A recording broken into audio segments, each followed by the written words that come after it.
प्रेम केवल दो लोगों का या दो दिनों का मेल नहीं होता।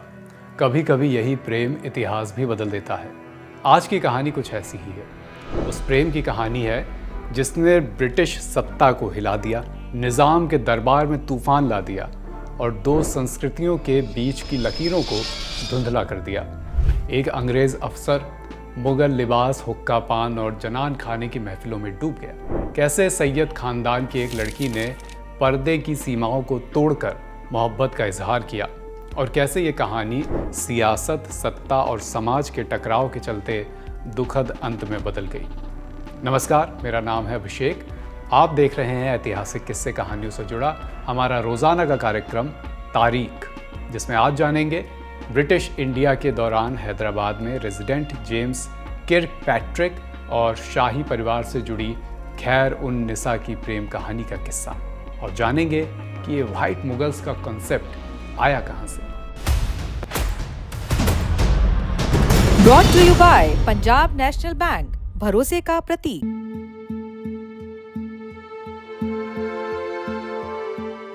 औरंगजेब की मौत के बाद मुगल साम्राज्य में एक और उत्तराधिकार की लड़ाई छिड़ी थी। अगले 2 दशक तक मुगल बादशाह एक के बाद एक बदलते रहे। 1713 में मुगल तख्त पर बैठे फर्रुख सियर, जिन्होंने मीर कमरुद्दीन खान को दक्कन का गवर्नर नियुक्त किया। उन्हें 6 सूबों का सूबेदार और कर्नाटक का फौजदार बनाया गया। कमरुद्दीन सफल शासक थे, लेकिन सैयद भाइयों की चाल से उन्हें इस पद से हाथ धोना पड़ा। बादशाह मोहम्मद शाह रंगीला के काल में उन्हें पहले मुरादाबाद और फिर मालवा भेज दिया गया। यहाँ भी उनकी ताकत में इजाफा होता गया। कमरुद्दीन की बढ़ती ताकत सैयद भाइयों को रास नहीं आ रही थी। उन्होंने एक बार फिर कमरुद्दीन को पद से हटाने की कोशिश की, लेकिन कमरुद्दीन ने तंग आकर अपने पद से ही खुद ही इस्तीफा दे दिया और सीधे दक्कन का रुख कर लिया। कमरुद्दीन को आसफ जाह की उपाधि से नवाजा गया था, जो तब मुगल सल्तनत में मिलने वाली सबसे बड़ी उपाधि हुआ करती थी। इसमें आसफ शब्द का क्या मतलब था, पहले ये जानते हैं। इस्लामी धर्म ग्रंथों के हिसाब से आसफ राजा सोलोमन के दरबार में वजीर का नाम था। बहरहाल यहीं से हैदराबाद रियासत में आसफ जाही सल्तनत की शुरुआत हुई। आसफ जाह ने कभी खुद को मुगलों से आज़ाद घोषित नहीं किया। आसफ जाह के राज में भी मुगलों का झंडा फहराया जाता रहा और साल 1948 तक जुमे की नमाज औरंगजेब के नाम पर पढ़ी जाती रही। हालांकि व्यवहारिक तौर पर आसफ जाही एक अलग आज़ाद रियासत थी। इसके बाद अगले 100 वर्षों में मुगलों की ताकत कमज़ोर हुई और दक्कन में मराठा ताकतवर होते गए। मराठाओं और हैदराबाद के निज़ामों के बीच कई जंगें हुई, जिनमें मिली हार के चलते निज़ाम मराठाओं को चौथ चुकाया करते थे। चौथ क्या है? भूमि पर लगने वाले राजस्व या उपज पर 25% की दर, इसलिए ही इसे चौथ कहा जाता था। इसके बाद ब्रिटिश ईस्ट इंडिया कंपनी का दौर आया। ईस्ट इंडिया कंपनी मैसूर में हैदर अली और बाद में उनके बेटे टीपू सुल्तान के खिलाफ लड़ रही थी। कंपनी ने यहाँ नियंत्रण बनाने के लिए 4 एंग्लो मैसूर युद्ध लड़े। इसकी कहानी का लिंक हम आपसे डिस्क्रिप्शन में शेयर कर रहे हैं। इस पर हम पहले भी चर्चा कर चुके हैं। 1798 में ब्रिटिश ईस्ट इंडिया कंपनी के गवर्नर जनरल लॉर्ड वेलेज़ली ने सहायक संधि यानी सब्सिडरी अलायंस नीति लागू की, जिससे मीर निज़ाम अली खान आसफ जाह द्वितीय अंग्रेज़ों के अधीन हो गए। 1798 में जेम्स किर्कपैट्रिक को हैदराबाद में ब्रिटिश रेजिडेंट बनाया गया। उस जगह पर कभी उनके बड़े भाई विलियम किर्कपैट्रिक हुआ करते थे, लेकिन चतुराई और कूटनीति से उसने अपनी 33 साल की उम्र में अपने लिए जगह बना ली। वो फारसी, हिंदुस्तानी, तमिल और तेलुगु में धारप्रवाह बातचीत कर सकते थे। निज़ामों से उनकी खूब बनती थी, इतनी कि वो उन्हीं के रंग में ढल चुके थे। जेम्स की मुगल लिबास में पेंटिंग भी है। वो हुक्का पीते थे, पान चबाते थे, मुजरे में शामिल होते थे और यहाँ तक कि उनके पास जनाना भी था। कई महिलाओं से उन्हें बच्चे भी थे। निज़ाम ने उन्हें मुतामिन उल मुल्क यानी राज्य की सुरक्षा, हशमत जंग युद्ध में बहादुर और नवाब फ़ख्र उद दौला बहादुर, राज्यपाल, राज्य का गौरव और नायक जैसी उपाधियों से सम्मानित कर रखा था। ये सब उपाधियां हैं जो उस समय दी जाती थीं। निज़ाम को कंपनी के पक्ष में बनाए रखने की जिम्मेदारी जेम्स किर्कपैट्रिक की थी। 1798 में लॉर्ड रिचर्ड वेलेज़ली भारत के गवर्नर जनरल नियुक्त होते हैं। उन्होंने ब्रिटिश अधिकारियों को चेतावनी दी कि जेम्स किर्कपैट्रिक पर पूरी तरह भरोसा नहीं किया जा सकता। वो हैदराबाद के दरबार के प्रभाव में आ गए हैं, लेकिन जेम्स किर्कपैट्रिक के लिए उस समय कुछ और ही ज़्यादा ज़रूरी था। हैदराबाद के वज़ीर नवाब महमूद अली खान की 14 साल की पोती खैर उन निसा, जिनसे उन्हें प्यार हो गया था। कैसे हुआ, इसका जिक्र इतिहासकार विलियम डेलिम्पर की किताब व्हाइट मुगल्स में मिलता है। हैदराबाद में वजीर नवाब महमूद अली खान की बड़ी बेटी की सगाई थी। जेम्स को भी दावत मिली। यहाँ उन्होंने पहली बार खैरुन्निसा को देखा, जो अपनी निखरी हुई रंगत और नाजुक नैन नक्श के लिए जानी जाती थी। उस समय कहा जाता है कि चित्रकार उस समय उनकी खूबसूरती को 100% पेंट तक नहीं कर पाते थे। वो पर्दे में बैठकर उन्हें ही निहार रहे थे। प्यार एक तरफा नहीं था, दोनों एक दूसरे को चाहने लगे। खैरुन्निसा एक बार जेम्स से मिलने भी पहुंच गई, अपने प्रेम का इजहार करने के लिए। दोनों एक दूसरे के लिए राजी थे, पर फैज़ अहमद फैज़ कह गए हैं ना, और भी दुख हैं ज़माने में मोहब्बत के सिवा, राहतें और भी हैं वस्ल की राहत के सिवा। उस दौर में जनान खाने को लांघ कर किसी ऊंचे घराने की मुस्लिम लड़की का ईसाई अंग्रेज़ से इश्क करना तो दूर की बात है, मिलना बात करना भी नियमों की तौहीन करने जैसा था। पर जेम्स ठहरे सच्चे आशिक। खैरुन्निसा के प्यार करने के बाद उन्हें अपने बड़े भाई विलियम किर्कपैट्रिक याद आई, जो उस समय कलकत्ता में गवर्नर जनरल के सैन्य सचिव के पद पर थे। पत्र लिखकर वो उन्हें समझाने लगे कि ये मोह या आकर्षण नहीं है, प्रेम है। विलियम किर्कपैट्रिक को दरकार थी कि कहीं से तो कोई तो मदद मिले। खैर, जेम्स किर्कपैट्रिक ब्रिटिश अधिकारी होने के बावजूद हैदराबाद के मुगल शैली के माहौल में पूरी तरह रम चुके थे। हालांकि इन तमाम कोशिशों के बाद भी खैरुन्निसा का परिवार इस रिश्ते के खिलाफ था, राजी नहीं था।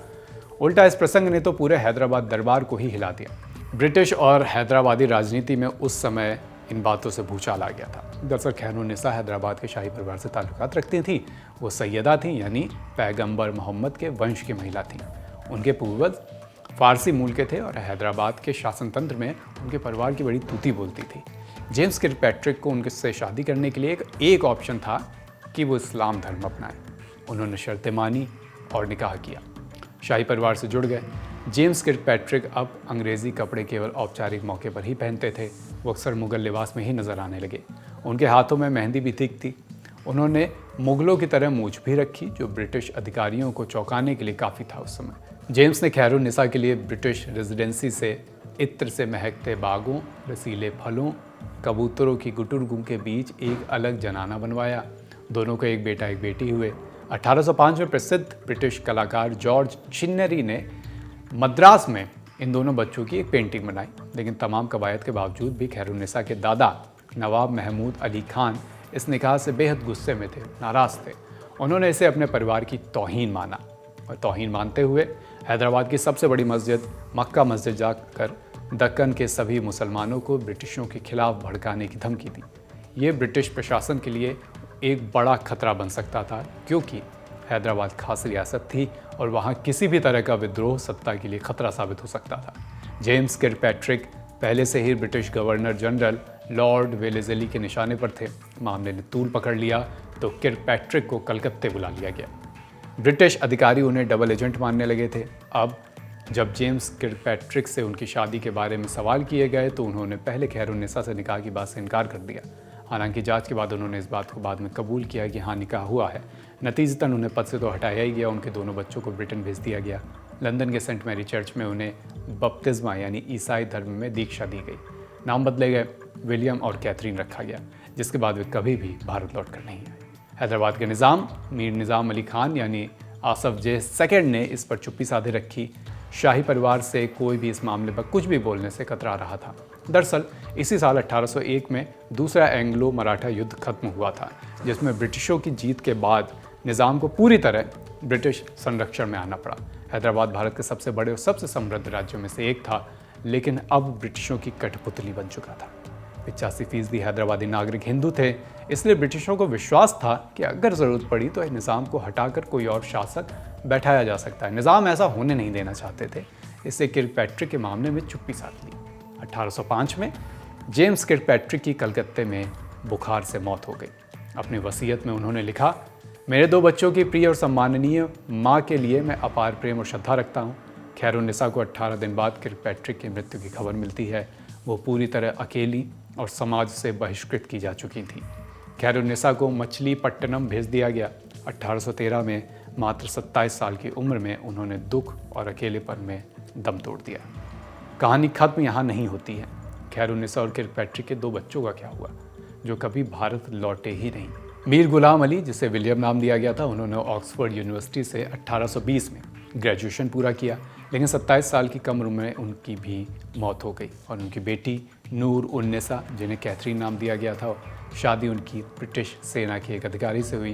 कैथरीन के 7 बच्चे हुए। वो अपनी ज़िंदगी जी रही थी, लेकिन उन्हें भारत में अपना घर और भारत याद आता था। 1830 में अपने पिता के पूर्व सहायक हेनरी रसल की मदद से उन्होंने अपनी नानी शराफुलनिसा से संपर्क किया। हालांकि वे कभी आपस में मिल नहीं पाए, लेकिन दोनों के बीच 6 साल तक पत्र से लगातार बातचीत होती रही।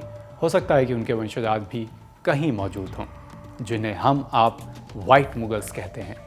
आज के एपिसोड में इतना ही। ये जानकारी आपको कैसी लगी? वाइट मुगल्स के बारे में, इस प्रेम कहानी के बारे में आपका क्या मत है? हमें कमेंट बॉक्स में ज़रूर बताइए। तारीख के अगले एपिसोड में फिर पलटेंगे पुराने ऐतिहासिक पन्ने, नए किस्से कहानियों के साथ मिलेंगे अगले एपिसोड में। ये एपिसोड लिखा है प्रगति ने। देखते रहिए लल्लन टॉप। शुक्रिया।